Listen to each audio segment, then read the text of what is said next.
మంచికి చెడుకు ధర్మానికి అధర్మానికి మధ్యలో జరుగుతున్నటువంటి యుద్ధంలో ఇప్పుడు మీరు చూస్తున్నారు. నాగలక్ష్మి ఏడ్చుకుంటే ఏమేం మాటలు చెప్పిందో నేను మళ్ళీ అది చెప్పదలుచుకోలేదు. తెలంగాణ పల్లెలల్లో ఒక పీజీ చదివిన ఒక టీచరు, ఒక పంతులమ్మ ఏడ్చుడు అనేది ఈ చీకట్లో ఇదంత మంచిది కాదు, తెలంగాణకు మంచిది కాదు. ఈ రౌడీజము, గుండాలు ఇట్లా ఊర్లల్లో పెట్టరేగిపోతేనే నక్సలిజం పుట్టింది, పోరాటాలు పుట్టినాయి, జనం తుపాకీ పట్టిండ్రు. ఏం చేసుకుంటావు నువ్వు ఒక్కనే బతుకుతావు అని చెప్పి వాళ్ళ నాయన చెప్పిండు. ఒక దిక్కు జనజీవన స్రవంతిల కలవాలి నక్సలైట్లు అని చెప్పుకుంటూ ఇలా ఎన్కౌంటర్లు బయట ముచ్చట జరుగుతూ ఉన్నాయి. అరాచకం ఏంటంటే రాష్ట్రంలో ఎక్కడ ఏ సమస్య వచ్చినా ప్రజాపక్షంలో ఉన్నటువంటి మీడియా యజమానులు వీడికి వచ్చి కూర్చుంటే పేర్లు పెట్టి బయట స్లోగన్స్ ఇచ్చి బూతులు మాట్లాడుతున్నారు. విన్నాం, మేము ఇప్పటిదాకా విన్నాం. తెలంగాణ ప్రజలు కూడా అర్థం చేసుకోవాలి, అట్లా మాట్లాడేటోళ్లకు బలం ఎక్కడికి వెళ్ళి వస్తున్నది. ఆ బలము కోమటిరెడ్డి వెంకటరెడ్డి శిష్యులు వాళ్ళు ఇక్కడ ఉన్నారు కాబట్టినే వస్తున్నది. కోమటిరెడ్డి వెంకటరెడ్డికి ఎందుకు వస్తున్నది అంటే కోమటిరెడ్డి వెంకటరెడ్డి మంత్రి కాబట్టి.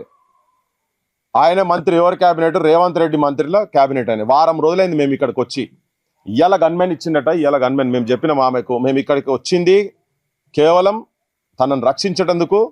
తనను భవిష్యత్తులో ఈ గుండాలు, ఈ కత్తుల కోలాటాలు ఆడుతున్నారు వీళ్ళు పల్లెలల్లా.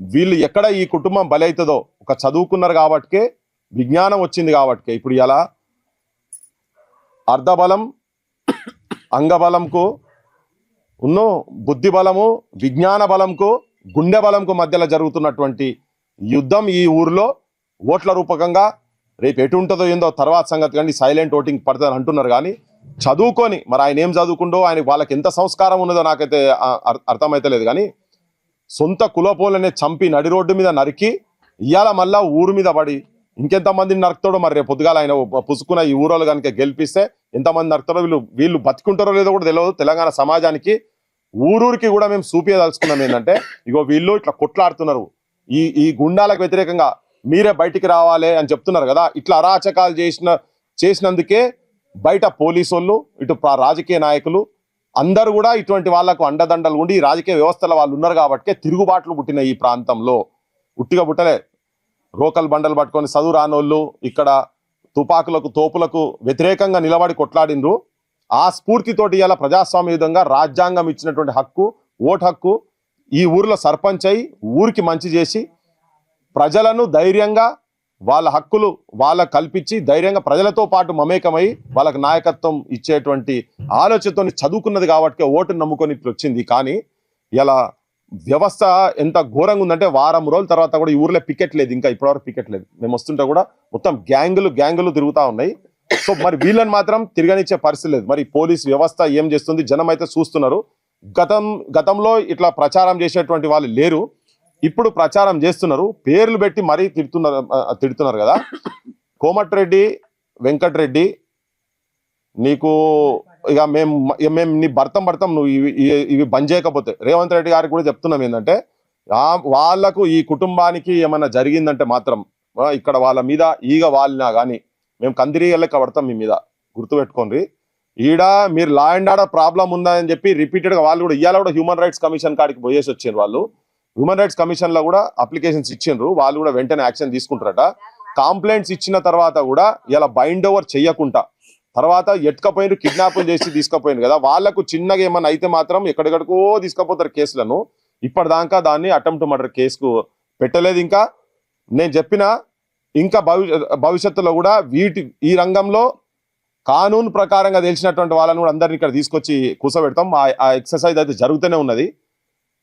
ఇంకొకటి ఏంటంటే ఇక్కడ చాలా గొప్పగా చెప్పేది ఏంటంటే ఒక యాదవ బిడ్డకు రక్షణగా ఒక మాదిగ బిడ్డ ఇక్కడికి వచ్చి నామినేషన్ వేసినందుకు ఇలా తన నిలబడగలిగింది. నేను ఈ విషయం మందకృష్ణతో కూడా మాట్లాడిన.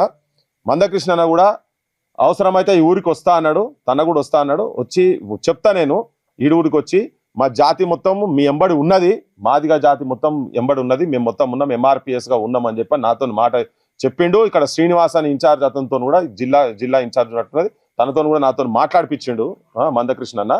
బహుశా వాళ్ళు ఇక్కడికి వచ్చిండ్రో, వచ్చినప్పుడు మీరు ఉన్నారో లేదో మరి నాకు తెలియదు, కానీ మాట్లాడిపించిండు. ఇవాళ ఇది కులానికి ఈ కులం ఆ కులం అని కూడా నేను ఆపాదించదలుచుకోలేదు. ఓకే, ఇక్కడ ఒక పీజీ చదివినటువంటి ఒక ఆడబిడ్డ ఎలక్షన్ లో, గ్రామ పంచాయతీ ఎలక్షన్స్ లో నామినేషన్ వేసి పోటీ చేస్తే నువ్వు ఎట్లెట్లా చేస్తావని చెప్పి భర్తను కిడ్నాప్ చేసి చంపుతామని బెదిరించి ఇప్పటికీ కూడా ఇంకా చంపేటువంటి ఆలోచనలతో ఇంకా భయభ్రాంతులు చేసి నువ్వు గెలిచినా ఓడిపోయినా నిన్నైతే చంపుతామరా అన్నట్టుగా తిరుగుతున్నారు కదా. ఇగో ఈ అరాచకాలకు వ్యతిరేకంగా గొంతిప్పినటువంటి ఈ ఆడబిడ్డ ఎంబడి మనం మొన్న చెప్పిన ఇలా మళ్ళీ చెప్తున్నా, మీరు ధైర్యం చెడొద్దు, ధైర్యం చేయాల్సిన అవసరం లేదు. మేము మొత్తం తెలంగాణ సమాజానికి తీసుకుపోతున్నాం. జనం చూస్తున్నారు. జనం ఇప్పటికే చాలా మంది ఆ కోమటిరెడ్డి వెంకటరెడ్డిని వీళ్ళను తూ అంటున్నారు. ఇప్పటికే ఇంకా కూడా తీసుకుపోతాం, మీరు ధైర్యం జడకండి. పెద్ద మనిషి అన్నాడు కదా, ఎంతమంది చంపుతారో మీరు ఏమేమి చేస్తారని చెప్పి మీ మామ చెప్పిండు కదా. ఈ దుష్ప్రచారాలు, సంస్కారం ఉన్నటువంటి వ్యక్తి ఏ వ్యక్తి కూడా ఇట్లా మాట్లాడరు. పిల్లలకు పెద్దోళ్లకు ఈ లింకులు పెట్టి ఇట్లా మాట్లాడి ఇవన్నీ నీకు అంత గెలుపు భయం, గెలుసాని నీకు నమ్మకం ఉండేది ఉంటే ఇటువంటి లూజ్ టంగ్ ఎందుకు చేస్తున్నారు?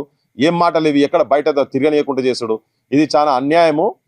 కోమటిరెడ్డి వెంకటరెడ్డి నీకు రిపీటెడ్గా ఏమైతుంది, నువ్వు అధికార అహంకారంతో ఉన్నావు కదా, నీ ఆధిపత్యానికి చరమగీతం ఇక్కడ నుంచే మొదలైతుంది. నువ్వు దీన్ని కనుక సెటరైట్ చేయకుండా రేపన్నా వీళ్ళని ప్రచారం చేయించుకుంటే మంచిది. లేదంటే ఈ ఊర్లో ఒక సైలెంట్ రెవల్యూషన్ రావాలి, సైలెంట్ ఓట్ రెవల్యూషన్ వచ్చి అమ్మా మీరు ఏ కులంగా తన ఉన్నటువంటి కులానికి సంబంధించినటువంటి వ్యక్తినే హత్య చేసిండని చెప్పి అందరికీ తెలుసు కదా. సో ఇక్కడ కులం కాదు, మంచి బతకాలే, నిజం బతకాలే, ఆత్మాభిమానంతో తన బయటికి వచ్చి ఈ ఊరును కాపాడేటందుకు, ఈ ఊరికి నిజంగా కూడా దేవతలకు వచ్చి ఈ ఊరిలో దుర్మార్గానికి వ్యతిరేకంగా వచ్చి నిలబడ్డది కదా. అండదండలు ఉండాల్సిన అవసరం ఉన్నది. ఇక్కడ ఏ పార్టీకి ఏ కులానికి సంబంధించినటువంటి కాదు, మానవత్వానికి, గూండాయిజానికి, మంచితనానికి మధ్య జరుగుతున్న పోరాటంలో గ్రామ ప్రజలు ఎట్టున్నారు. తెలంగాణ ప్రజలు కూడా చూడండి, గట్టిగా చూడండి. వీళ్ళకు గనుక ఏమైనా జరుగుతాయి, ఈ ముగ్గురు ఉన్నారు ఇక్కడ, ఈ ఇంటికి ఏం జరుగుతాయనే ప్రమాదం ఉంది. పోలీస్ వ్యవస్థకు, రేవంత్ రెడ్డి పాలన కూడా ఇది ఒక పెద్ద మచ్చ కాబోతున్నదని చెప్పి చెప్పదలుచుకున్నాను.